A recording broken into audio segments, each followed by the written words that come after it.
नमस्कार मु दीप्तिकांत पढ़ियारी आज आपण मान निकट को आनी गोटे भिन्न स्वादर कविता जो कविताटी गोटे पुआ और झील भितर बंधुता स्थापन हो सारापर से जो प्रेमर परिचय खोजुची से सिचुएसन उपरे से परिस्थिति को नहीं से जितेबाला गोटे पुआ और झील भितर प्रेम संपर्क बंधुताटी प्रेम संपर्क आड़ को गति करुच्ची से गोटे झीलटी चाहूँगी तार पुओ बंधुटी ता मनर कथाटा को निवेदन करू ता प्रेम को निवेदन करू ता आगे किंतु गोटे पुओटी करि पारुनी कौन पाइना से ता मनरे गोटे प्रश्न उंकी मारुची जे काले मु जदि ताकू मो मनर कथा कहीदेवी आम बंधुता उपरे प्रश्नवाची सृष्टि हेबनी तो से सिचुएसन को बेस्ट करी मु लिखिची गोटे झीर मनोभावनाटा को नहीं लिखिची कवितार शीर्षक गोटे पुओ अच्छी जी मते बहुत पसंद करुची हेले निजर मन कथा कहवा पई डरुची। गोटे पुआ अच्छी जी मते बहुत पसंद करे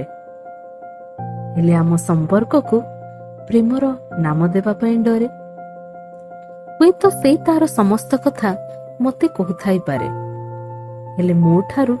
मो मनर सब कथा से बाहर कर नहीं पारे हेले मो ठारू मो मनर सब कथा से बाहर कर नहीं पारे केबे केबे रागी जाए पुणी केबे केबे निजर अधिकार जाहिर करे आ मु जेबे गाली करे मोर प्रतिटी कथा को मथा पाती शुणी नहीं पारे मते हराइबार डर केबे भी ता मनरे न थाए हेले मते पाइबा पाई से आप्राणे चेष्टा करुथाए मते पाइबा पाई से आप्राणे चेष्टा करुथाए एटा कोन तारो मो प्रति भल पाइबा ए प्रश्न ता मनरे बारंबार आसुथाए ए प्रश्न ता मनरे बारंबार आसुथाए गोटे पुओटीए जी मते बहुत पसंद करुछि हेले आम संपर्क को प्रेमर नाम देवा पाई डरुछि हेले आम संपर्क को प्रेमर नाम देवा पाई डरुछि।